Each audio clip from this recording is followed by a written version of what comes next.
Le journal donne un exemple extrêmement saisissant. Vous allez très rapidement comprendre comment évolue la jurisprudence. Il s'agit d'une mère de famille qui est originaire, qui est de Djibouti. Cette femme a 5 enfants, dont 3 qui sont nés en France, et elle réclame un titre étranger malade, donc ce titre de séjour pour soins, pour faire une PMA, procréation médicale assistée, afin d'avoir donc son 6e enfant.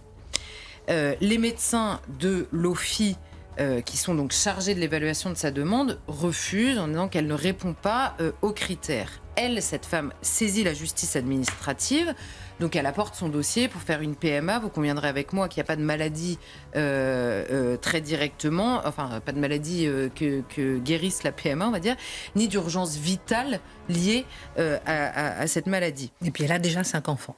Et elle a déjà 5 enfants. On essaie de comprendre. Et les juges du tribunal administratif examinent le dossier et eux considèrent que son désir d'enfant, donc ils examinent le désir d'enfant de cette femme, il doit être pris en charge parce que la technologie nécessaire à la pratique de la PMA ne lui est pas accessible à Djibouti. Donc il n'y a pas de bénéfice effectif de cette PMA et donc de réponse à son désir de 6e enfant. Et le dossier va plus loin encore, entre guillemets, puisque comme 3 de ses enfants sont déjà nés en France, ils lui permettront probablement de devenir française un jour, d'être naturalisée par le biais de ses 3 enfants, avec tous les droits qui en découlent, notamment celui qu'elle demande. Et l'OFII juge donc qu'il est vain de passer devant le Conseil d'État, puisque c'est la perte du dossier assurée. Vous voyez comment fonctionne la chose, vous examinez une situation, vous trouvez toujours un moyen de répondre oui, et petit à petit, la jurisprudence s'élargit considérablement. Et je pense qu'il est important de comprendre que c'est notamment cette réalité-là qui se cache derrière la pauvreté de nos débats, qui à chaque fois qu'on interroge la question de savoir est-ce qu'on a un système adapté, on nous répond « vous voulez une pandémie de choléra ?» C'est à peu près la réaction systématique. Il y a une confusion entretenue. Nicolas nous rappelait les différents dispositifs qui existent. Plusieurs sont uniques, évidemment, en France. Et c'est cette réalité-là qui, parfois, se cache derrière ces systèmes, ces dispositifs. Et c'est également cette réalité-là qui, parfois, et trop souvent, se cache derrière un hôpital largement débordé, ce qui pèse, évidemment, sur tout le monde. Mais qu'est-ce que cela change au quotidien de l'hôpital, justement? Comment comprendre ce poids? Alors, il y a également des témoignages qui sont donnés, des témoignages de médecins et qui méritent d'être entendus parce que vous allez voir que les médecins parlent, non pas parce qu'ils ont vu une fois quelque chose qui les a choqués, mais c'est devenu tellement lourd dans leur quotidien qu'ils finissent par parler.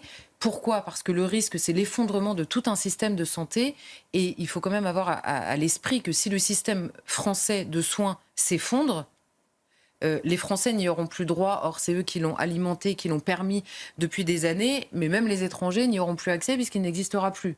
Donc c'est au détriment d'absolument tout le monde et premièrement de ceux qui sont légitimes à réclamer un système de soins debout vu ce qui leur a coûté depuis des années. Et qui cotisent, eux. Et qui cotisent évidemment pour cela. Alors vous avez d'abord le témoignage d'un néphrologue qui est en Île-de-France et qui raconte, qui dit un Bangladais, donc il prend un exemple, il dit un Bangladais par exemple un jour demande un certificat pour compléter son titre de soins. Nicolas nous a expliqué, il faut un certificat médical pour faire sa demande de titre. Et il explique à cette néphrologue qu'il a très mal au rein. Seulement, elle se rend compte dans son dossier, je dis elle, c'est peut-être il d'ailleurs, mais elle se rend compte dans son dossier que cet homme, c'est le 7e hôpital qu'il consulte. C'est la 7e consultation qu'il demande en disant j'ai très mal au rein et à chaque fois les consultations aboutissent à la même chose, il n'y a pas de maladie rénale. Donc il essaye une fois de plus. Pourquoi ? Parce que cet homme, depuis 3 ans, bénéficie de l'aide médicale d'État. Donc il est en situation irrégulière, il bénéficie de l'aide médicale d'État, c'est-à-dire qu'il ne paye rien. Donc à cette reprise, il exige un scanner, ce qui coûte extrêmement cher évidemment au système de soins, et à cette reprise, on lui fait cet examen qui coûte très cher, pas à lui mais à nous, et à la fin, la réponse est toujours la même. Donc en l'occurrence, il n'y a aucune maladie rénale. Donc ce médecin refuse. Et là, je cite, 3 hommes étaient avec ce monsieur qui sont restés 1h30 dans mon bureau, j'avais peur. Elle explique elle-même qu'ils sont accompagnés, certains disent on est directement menacés parfois par les passeurs qui ont promis tellement grand, notamment sur le terrain de santé, que ça devient une menace. Donc menace sécuritaire qui s'ajoute au poids. Et, dit-elle, je la cite au mot près, des appels de la sorte, j'en ai 10 fois par jour. Je ne sais pas si on réalise bien des appels de la sorte, c'est-à-dire des personnes qui veulent le certificat pour appuyer leur demande de titre pour soins. Alors évidemment, les problèmes sont en cascade, les demandes sont de plus en plus nombreuses et par ailleurs, et c'est ce que disait Nicolas également, il y a souvent le prétexte de l'inexistence du système de dialyse dans le pays d'origine et elle dit ce qui est faux. Elle prend l'exemple du Maroc en disant il y a un système de dialyse et il y a des médecins qui sont très bons au Maroc et pourtant je vois arriver des Marocains qui font ce titre-là.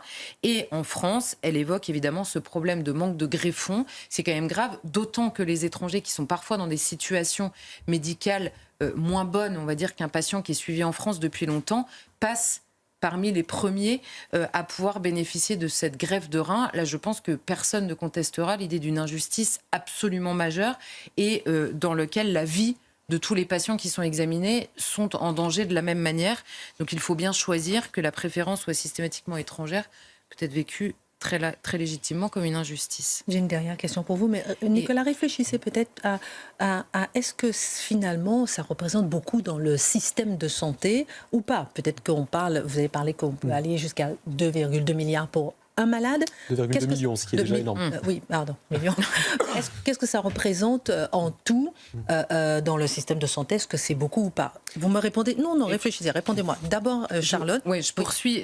Là, je vais faire plus vite sur les autres témoignages.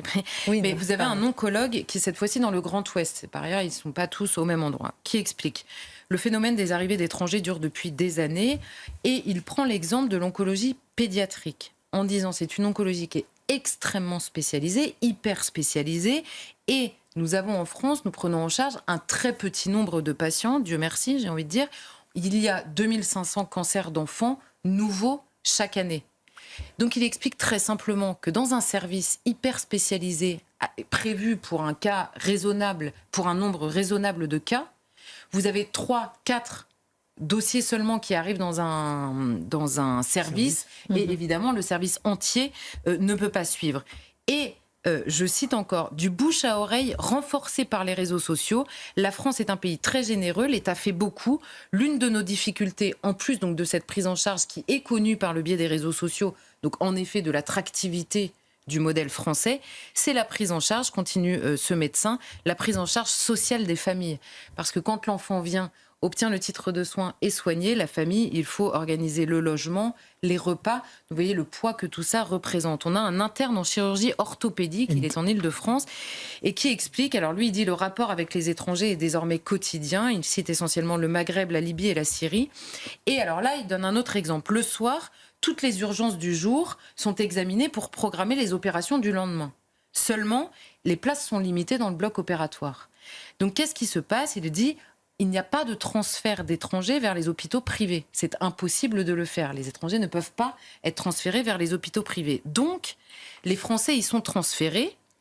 Et ces Français qui bénéficient de la sécurité sociale se retrouvent, je le cite, obligés de mettre la main à la poche pour leurs examens.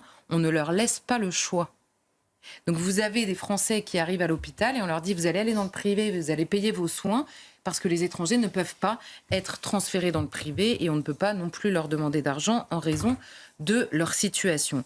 Et il y a également le témoignage de cette directrice du service médical de l'OFI qui l'a été pendant 8 ans et qui dit très clairement, je vais la citer, ce sera plus clair, ce ne sont plus seulement des étrangers en situation irrégulière présents depuis un certain temps sur le territoire, mais des patients étrangers qui arrivent en France parce qu'ils sont à la recherche d'un traitement innovant ou trop cher dans leur pays d'origine.